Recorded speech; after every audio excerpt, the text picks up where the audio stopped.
All right, in this demo, I'm going to show you how to configure ISE, Identity Services Engine 3.4 integration with Duo directory. And that means I am going to use SAML authentication for the admin user logging into ISE. So here I'm connected to my ISE. I'm going to log in as the administrator using SAML that I had already set up.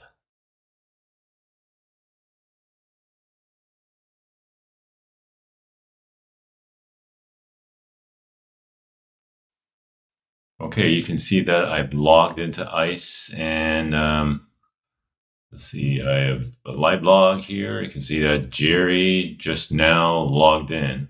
Okay, and then if I look at the details, I can see that I'm logged in through basically a SAML through the guest acts authentication process, and I'm in basically. So that's a good sign there.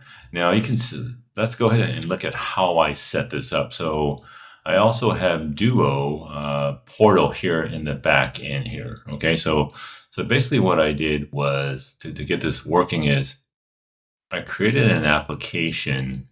Um, I created an application using the generic service provider SAML application here. So I just went in there, created the application, and renamed it iSAML provider there, okay, enabling for all users.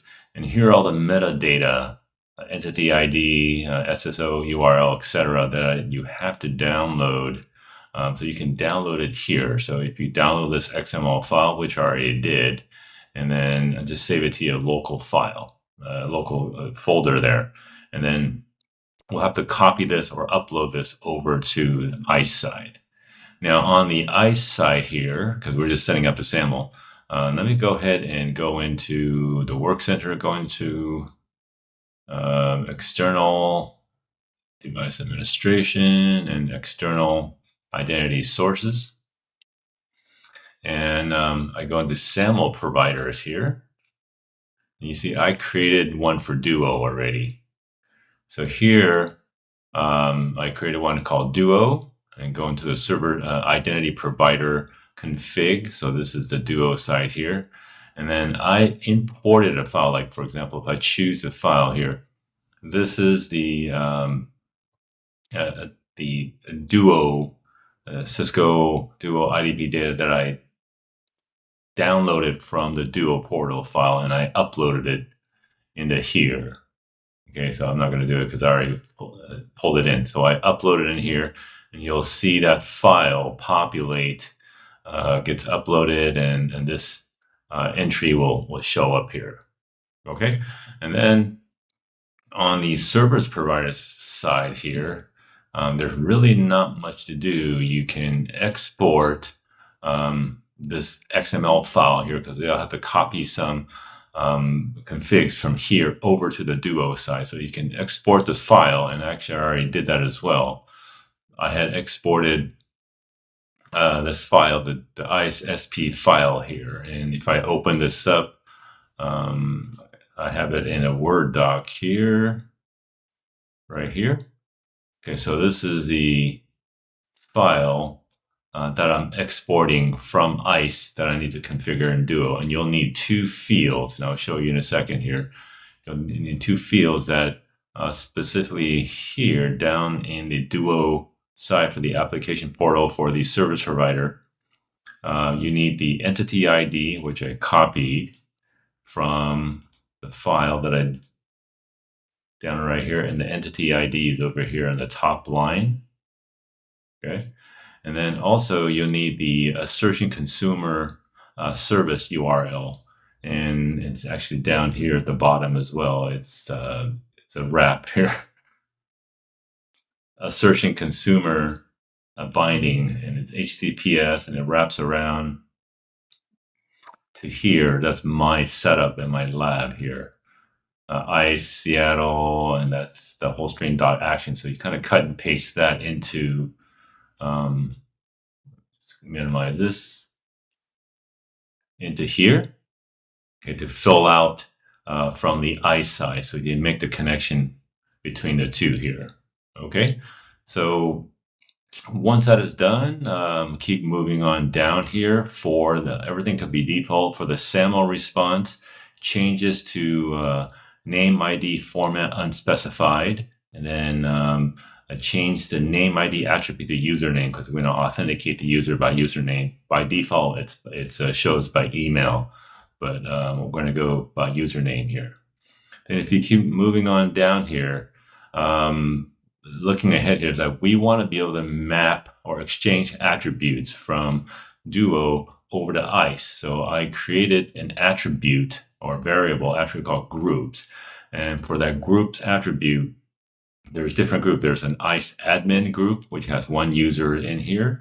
And then there's an ISE read-only group, and that also has one user. Okay, and these users are here in the Duo directory.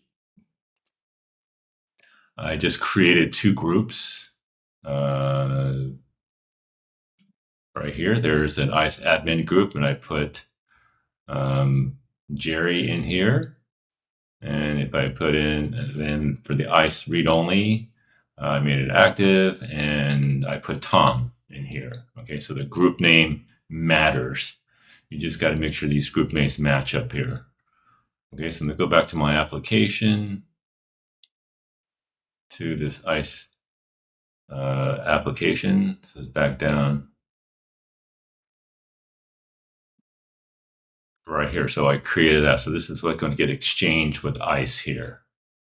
And that's pretty much it. Everything else, you can just leave it as default. So let's go look at the ISE side next.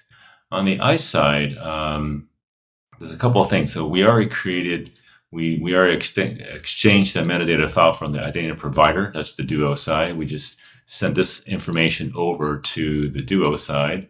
Now we also need to create groups, right? So here, this is the attribute. So the variable, the attribute I created on the Duo side is called group. So I'm going to configure that here. And then I want to add in the multiple roles of, I call it ISE admin group, ISE read only group.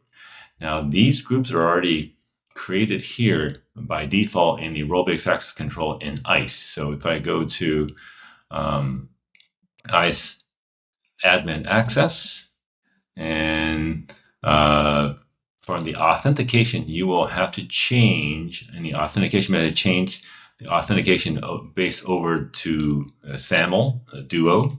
Right, I have multiple ones that I configure for Active Directory, etc., but I'm pointing over to Duo for now. That's what I want to use.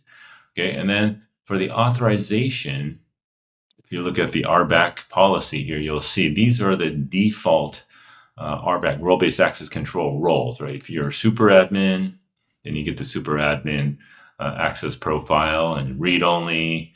It's a help desk. So there's a bunch of different ones. So I basically sort of left this mostly by default and just picked a super admin and a read-only role here. So that's been done. And now let's go back to my external identity groups here. Okay, back to my SAML provider for Duo. So back over to here, you can see that under the groups, this is what I configure, right? So I made sure that what I typed in here, ISE admin group, that's what's named in ISE itself. It's a super admin and there's a help desk admin. So these have to match. So this matches with what I configure in Duo. ISE admin group for ISE admins, method user, and ISE read-only group for ISE read-only user. So they just have to match, okay? And that's it, really. Nothing else you need to configure in all the other settings. So now I showed you that I'm already logged in as the admin user. Let me go and now show you, I'm going to log in as a read-only, right? So the admin right now has all these menus, policies, operations, lots of stuff to configure. Okay, I'm going to log into ISE through SAML login. And here we go. Now I'm being prompted for a new user. So this is my other user, Tom.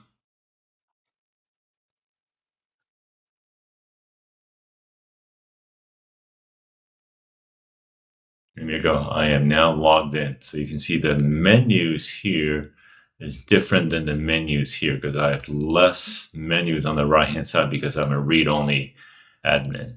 So let's go look at logs, right? Just to read only. Let's look at live logs.